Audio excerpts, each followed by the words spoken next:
My broken ankle has given me some insight into the conversation around reasonable adjustments and how this conversation is framed for a disabled person.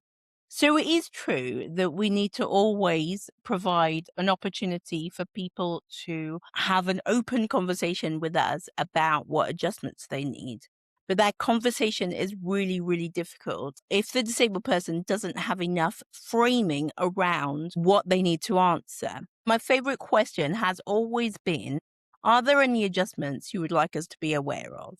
And this is after kind of the preamble or the pre conversation or the pre giving of information about what is expected of the person, what's going to happen, when it's going to happen, and how it's generally happening in order for the person to say, well, if that's the case, this is what I need. I always say that I can only tell you about the adjustments that I know about. If I don't know what's going to be happening when I get there, I don't know what I need. However, when I fractured my ankle, I expected the professionals, as in the OTs, the doctors, and the physios, to give me the answers and give me the solutions that I needed to be able to continue my life in as much as equipment and support.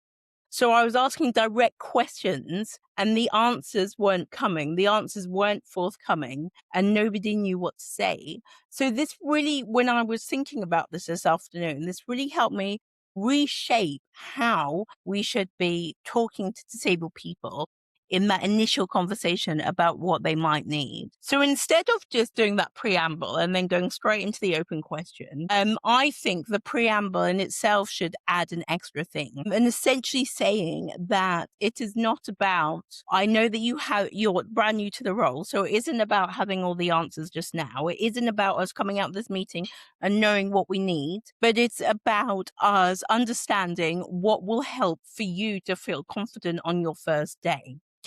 And let's talk about it from there. It's about drawing on previous experiences. So obviously, not everybody will know what they need, but it's drawing on experiences that are outside of the workplace as well. So saying to people what usually happens when you work on your computer, when you're writing emails, what usually happens when you are having conversations with people. How do you best communicate with your friends and family? And I'm not saying it will be exactly the same as it is in the workplace, but this is a jumping off point to have that creative and collaborative conversation about how that information translates into what people are going to be doing day to day.